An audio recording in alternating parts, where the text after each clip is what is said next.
जी, महाराष्ट्र में एनसीपी जो है वो कांग्रेस का एक स्प्लिंटर ग्रुप है और इन दोनों की शक्ति बराबर है, तकरीबन बराबर की सीट्स हैं दोनों की।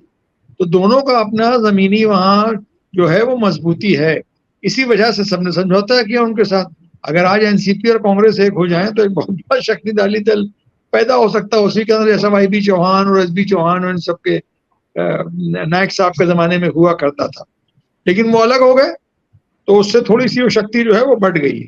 तो आप महाराष्ट्र को रिप्लिकेट नहीं कर सकते हैं बिहार से और उत्तर प्रदेश से। वहां कांग्रेस के पास ऐसी कोई अभी जमीन नहीं है, इसलिए वहां उन्हें समझौता करना चाहिए। देखिए, कहावत है अंग्रेजी में, always fight according to your strength. तो जितनी शक्ति है जो उसका आकलन सबको होता है, जो लड़ने वाला होता है उसका सबसे ज्यादा होता है कि भाई हम कहाँ स्टैंड करते हैं। और इसलिए कि हमारी वहाँ पार्टी है, हमारे शहर में सब तरफ दफ्तर हैं, तो दूसरे लोगों को भी दफ्तर हैं। तो अब आपकी एकता के लिए, अब यही तो है ना कि एकता शुरू किधर से हो।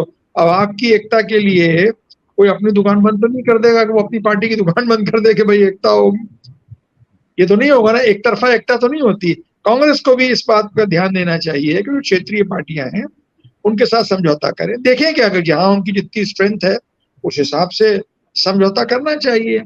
और जहां कांग्रेस की स्ट्रेंथ है वहां कोई उनसे कुछ मांग भी नहीं रहा है। समाजवादी ने कोई मांग नहीं की कि हम मध्य प्रदेश में लड़ेंगे, हम राजस्थान में लड़ेंगे, हम छत्तीसगढ़ में लड़ेंगे। कहीं मांग की उन्होंने? एनसीपी ने नहीं मांग की। एक आध जगह जो एनसीपी की अपनी स्ट्रेंथ है, गुजरात में थोड़ी बहुत, या गोवा में, वहां वो लड़ते हैं। लेकिन जब पूरा हिंदुस्तान इनके लिए छोड़ दिया, कितना बड़ा क्षेत्र है जो इनके लिए छोड़ दिया गया है, तो उसमें अब इनको समझदारी यही होगी, जो हमारी समझ है, कि कांग्रेस को एकता के लिए जो है वो अखिलेश यादव से बात करनी चाहिए। मेन प्लेयर तो वही है इस वक्त यूपी में, उनसे बात करनी चाहिए है और उनके साथ समझौता करके आगे बढ़ना चाहिए। हमें नहीं लगता कि अखिलेश ये कहेंगे कि 80 की 80 सीटों पर हम लड़ेंगे।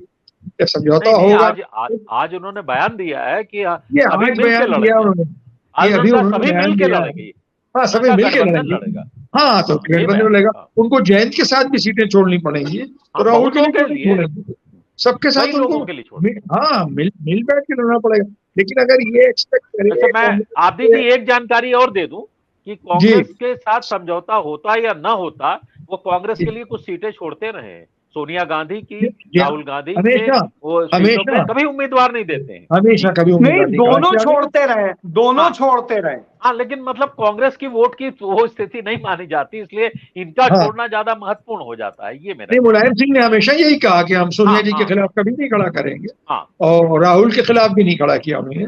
और बहुत सी जगहों बड़ी फ्रेंडली कॉन्टेस्ट हुई है, टोकन बिल्कुल। तो अपनी स्ट्रेंथ को देख के कांग्रेस को, और जो लार्जर पिक्चर है उसको देखना चाहिए कि भाई 2024 प्रमोद तिवारी के खिलाफ नहीं खड़ा करते हैं। हाँ, तो प्रमोद तिवारी की तो वो भी निजी संबंधों में वो भी आता है। बिल्कुल, प्रमोद तिवारी के निजी संबंध सभी लोगों से हैं। He is a very amiable person, तो उनको तो उनसे तो सभी की दोस्ती है, तो नहीं खड़ा करते उनके खिलाफ। और वो इतनी बार जीतते हैं हमेशा अपनी जगह से, तो अब उनकी बेटी जीतती है। हम ये कह रहे थे कि देखिए, सब एक लार्जर पिक्चर देखनी चाहिए कांग्रेस को भी, क्षेत्रीय दलों को भी, कि भाई 2024 में इनको हटाना है कि नहीं हटाना है।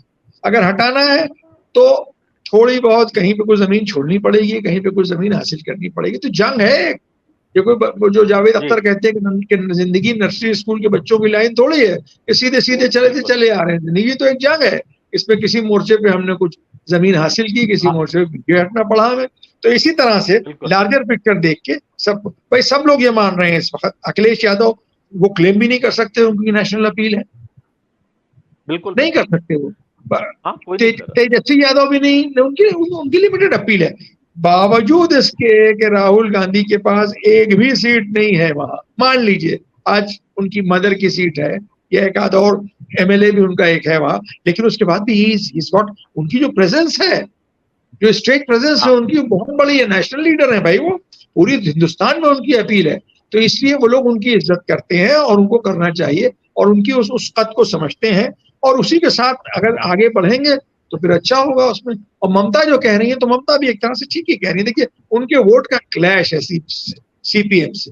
अब अगर आप उनके साथ उनका समझौता करेंगे तो फिर उनकी इक्वेशन वहां पर बिगड़ जाएगी। उनकी तरफ से भी तो सोचिए आप, सभी लोग यहाँ, कोई सबकी दुकानें हैं भाई ये राजनीति की, कोई वहां कोई राम नाम के नाम पे हड़ताल बजाने थोड़ी बैठे हैं। एक चीज और बता दें, भजन हो रहा है तो सुर मिला दो, ऐसा नहीं है। एक बात और बता दें आप जी, लोग कई बार सीटों के बारे में बात तो कर लेते हैं। लेफ्ट पार्टियां उत्तर प्रदेश में लड़ती थी, अब कोई कहे समाजवादी पार्टी को उनके लिए सीट छोड़नी चाहिए, क्या छोड़नी चाहिए? वो स्थिति है आज तो नहीं। अतुल कुमार सिंह अनजान मेरे ख्याल से पिछले 20 साल से कोई सीट नहीं है उनके पास। तो मेरा कहना है कि जब चुनावी लड़ाई होती है तो उसमें यही देखा जाता है कि आपकी जीतने की संभावना जी, वही मैंने कहा, अकॉर्डिंग टू विनेबिलिटी जो होती है और जो बेस होता है। पहले तो बुंदेलखंड, आपको याद होगा, बुंदेलखंड तो लेफ्ट का अड्डा था पूरा। ये लेफ्ट पार्टी जो थी उनका लेफ्ट का कोई पार्लियामेंट मेंबर नहीं है, कोई मेंबर पार्लियामेंट मेंबर कई सालों से। तो अब धीरे धीरे सब कुछ जमीनें खो रहे हैं, कुछ जमीनें गेन कर रहे हैं। इसलिए लार्जर पिक्चर और लार्जर इंटरेस्ट में यह है कि सबको मिल बैठ के बात करनी चाहिए, कुछ गिव एंड टेक होगा तो आगे बढ़ेंगे इसमें, बिल्कुल। और हमें उम्मीद है कि ये समझौता होगा, क्योंकि सभी ये चाहते हैं कि ये लोग जाएं। जी, सत्य हिंदी का ऐप डाउनलोड करें गूगल प्ले स्टोर पर।